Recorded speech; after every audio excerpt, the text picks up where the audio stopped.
Hello， 各位朋友，大家好啊！我係 Wilson 啊。嗱，今次咧，我哋帶大家嚟到美國三藩市嘅 Napa Valley 呢度咧，唔單止啊係世界頂級葡萄酒嘅故鄉啦，仲係一個可以放慢腳步、細味人生嘅地方。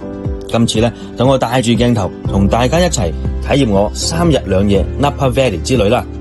第一站咧，我哋先嚟到 Opus One 酒莊。呢個酒莊咧，可以話係 Napa Valley 嘅傳奇啊！由法國5大酒莊之一嘅 Mouton Rothschild 同美國葡萄酒教父阿 Robert Mondavi 聯手創辦嘅。佢嘅建築咧，本身就已經係一個藝術品嚟噶啦。圓弧形嘅設計，好似咧要擁抱成片葡萄園咁樣。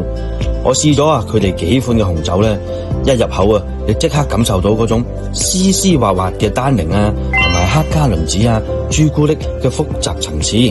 飲緊嘅時候我哋就喺度諗啦，其實咁頂級嘅紅酒同我哋做理財規劃都好相似嘅，都係要用時間嚟沉澱，都係要用耐性去等待，先可以釋發出最圓潤、最豐厚嘅價值。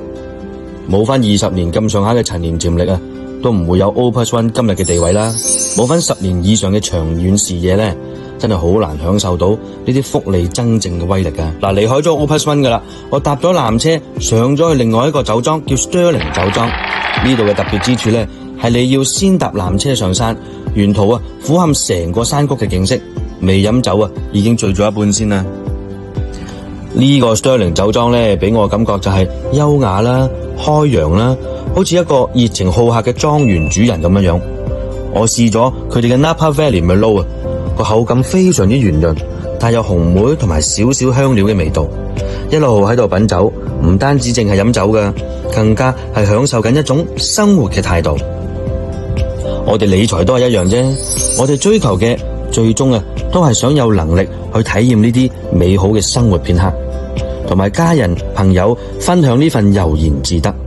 嚟到第3站㗎啦，我哋去咗 Gurgage Hill 呢個酒莊。呢個酒莊嘅故事咧，非常之有意思。創辦人 Mike Gurgage 喺當年喺巴黎品酒會打敗咗法國啲名酒莊，為美國葡萄酒增光嘅傳奇嘅洋酒師。佢哋嘅 Chardonnay 酒咧，係一定要試㗎，充滿咗金桔礦物嘅風味，口感非常之清爽，層次又好分明。呢個 Gurgage Hill 俾我嘅啟發咧，就係成功咧，永遠係需要對細節嘅執着同埋對品質嘅堅持。一粒葡萄嘅成熟度咧，一個木桶嘅選擇同埋一個發酵溫度嘅控制都可以影響成支酒嘅命運嘅。我哋理財都係一樣，一個產品嘅選擇，一個合約嘅條款，一個受益人嘅名嘅填寫都可能影響你同埋家人未來嘅財務安全嘅。好啦，我哋品完晒啲酒啦，梗係要喐動下啦。我嚟到 Silverado 高爾夫球場呢度打波。呢個球場嘅歷史悠久咯，喺北加州咧好出名噶，兩邊都係參天嘅大樹，個球道 fairway 設計咧又有挑戰性又好玩。打高爾夫球咧，每一桿你都要記住，要喺度諗邊個風向會點樣影響個波，前面嘅沙坑點樣避，用邊支球桿先可以好穩陣咁樣上到果嶺。其實我哋人生同埋理財都係一場又一場嘅策略遊戲。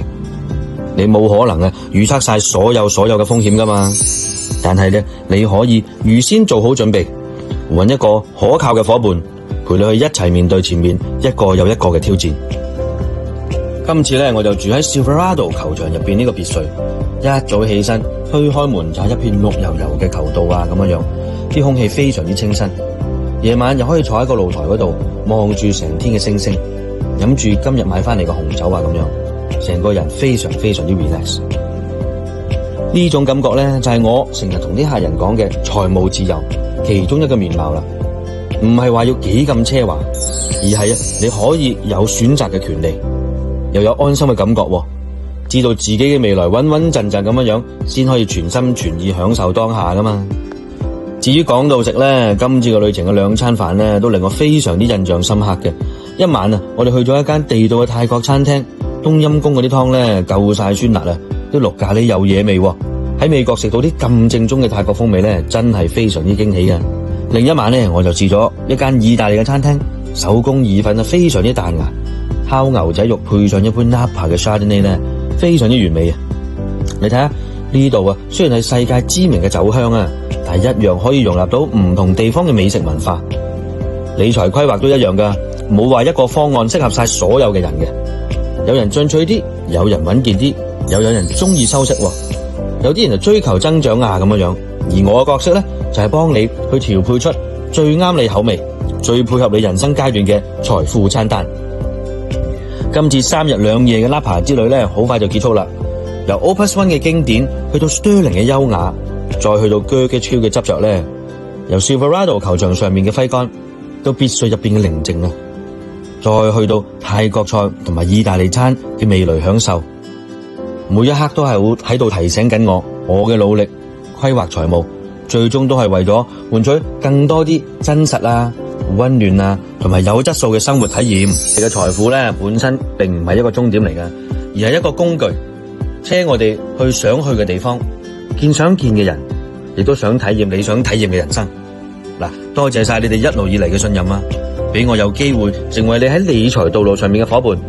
無論你想去邊度，想追求啲乜嘢嘅生活啊，我都會喺度陪你一齊咁規劃，一齊咁樣前行。喺呢度期待住同你哋分享更多嘅旅程咧，更多嘅故事。我哋下次再見啦。